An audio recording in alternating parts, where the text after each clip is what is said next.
Friends, आज हम बताएंगे कि रेजिस्टेंस को सीरीज में और पैरेलल में किस तरह से जोड़ा जाता है और उसका रिजल्टेंट रेजिस्टेंस कितना होता है। जैसे ये दो रेजिस्टेंस है, आप देख सकते हैं इसमें दो रेजिस्टेंस है। अगर इन दोनों के एक एंड को दूसरे रेजिस्टेंस के दूसरे एंड से जोड़ दे तो ये सीरीज हो जाएगा। देखिए, जैसे ये रेजिस्टेंस है, एक रेजिस्टेंस ये है, एक रेजिस्टेंस ये है। अब इन दोनों को हम जोड़ देते हैं, बाद में शोल्डर भी कर देंगे। तो ये इस तरह से जोड़ दिया तो ये सीरीज में हो गया रेजिस्टेंस। एक रेजिस्टेंस है, इसके सीरीज में इसके दूसरे एक रेजिस्टेंस के एक एंड को दूसरे रेजिस्टेंस के दूसरे एंड से जोड़ दिया तो ये सीरीज में हो गया। तो इसको कहते हैं रेजिस्टेंस को सीरीज में जोड़ना। अब इसका रिजल्टेंट रेजिस्टेंस, अब अगर इन दोनों पोर्ट पे हम रेजिस्टेंस नापेंगे तो कितना होगा, इसका एक फार्मूला है। मैं अभी आपको दिखा देता हूं किस तरह से इसको कैलकुलेट करेंगे। और अगर रेजिस्टेंस, ये दो रेजिस्टेंस हैं, जैसे ये दो रेजिस्टेंस है, इनको पैरेलल में जोड़ दें। पैरेलल में ये दोनों के एक एक एंड को एक तरफ जोड़ दें, ये जोड़ दिया, और दूसरे एंड को दूसरी तरफ जोड़ देते हैं तो ये हो गया पैरेलल में जोड़ना।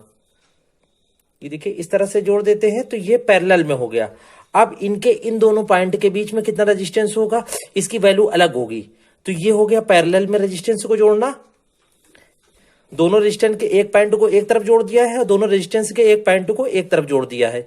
तो ये दोनों के बीच में जो रिजल्टेंट रेजिस्टेंस होगा, इसको किस तरह से कैलकुलेट करेंगे ये मैं आपको दिखा देता हूं।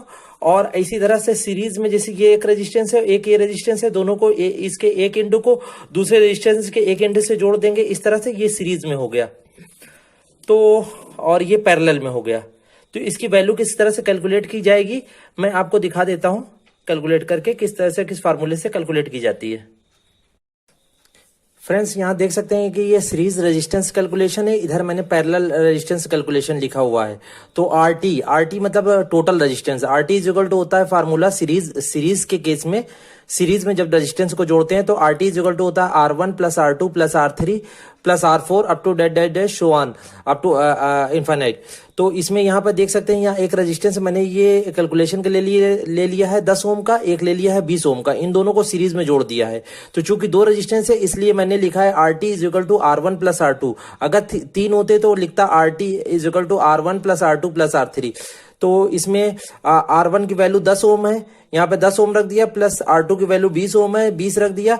RT is equal to 10 plus 20 is equal to 30 ohm. यानी कि यहाँ पर सीरीज के केस में ए और बी के बीच में अगर एक ये 10 ओम का रेजिस्टेंस है, एक 20 ओम का रेजिस्टेंस है, तो टोटल ए और बी के बीच में टोटल रेजिस्टेंस 30 ओम का होगा, 30 ओम का होगा। इसी तरह फ्रेंड्स, पैरेलल के केस में आ जाते हैं। पैरेलल में जब दो रेजिस्टेंस को जोड़ते हैं, यहाँ देखिए, यहाँ भी वही हमने कैलकुलेशन लिया है। यहाँ ये 10 ओम लिखा हुआ है, यहाँ 20 ओम लिखा हुआ है।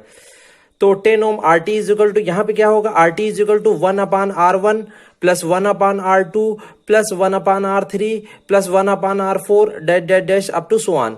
इस तरह से होगा। तो यहाँ पर चूंकि दो ही रेजिस्टेंस है तो ये हम ले लेंगे। यहाँ पर हमने लिखा है 1 upon RT is equal to 1 upon R1 plus 1 upon R2, यानी कि टोटल रेजिस्टेंस है 1 upon RT is equal to 1 upon R1 plus 1 upon R2। तो यहाँ पर 1 upon RT is equal to हो गया 1 अपान R1 यानी कि 10 ओम, यहाँ पे 10 ओम रख दिया, 1 अपान 10 हो गया, प्लस R2 की वैल्यू है 20 ओम, तो 1 अपान 20 लिख दिया। तो 1 upon RT is equal to हो गया, इसका एलसीएम ले लिया 10 और 20 का, तो यहाँ पर 20 आ गया। तो 20 को 10 से डिवाइड करके यहाँ आएगा 1 इंटू 10 से इसमें 20 में डिवाइड किया 2 आया, तो 1 इंटू 2 और प्लस बीच वाला प्लस आ गया। और फिर इसके बाद 1 ऊपर, चूंकि 1 की वैल्यू है, 1 इंटू 20 में 20 का डिवाइड किया तो 1 आया, 1 इंटू 1 हो गया। तो यहाँ 1 upon RT is equal to हो गया, 2 में 1 का मल्टीप्लाई करेंगे 2 प्लस 1 इंटू 1 मल्टीप्लाई तो 1 हो गया, 2 प्लस 1 अपान 20, तो इज इक्वल टू हो गया 2 प्लस 1 इज इक्वल टू 3 हो गया, 3 और नीचे 20 था, 1 upon RT is equal to 3 अपान 20 हो गया। अब इसको पलट देंगे, RT अपान 1 हो जाएगा तो इधर 20 ऊपर हो जाएगा, 20 अपान 3 हो जाएगा। देखिए यहाँ पर RT इज इक्वल टू, अब इसको जो 1 upon RT is equal to आ गया था मेरा 3 अपान 20, अब इसको हम पलट देंगे, RT को ऊपर कर देंगे, 1 को नीचे कर देंगे, इधर 20 ऊपर हो जाएगा, 3 नीचे हो जाएगा। तो RT इज इक्वल टू हो गया 20 अपान 3 इज इक्वल टू 6.67 ओम।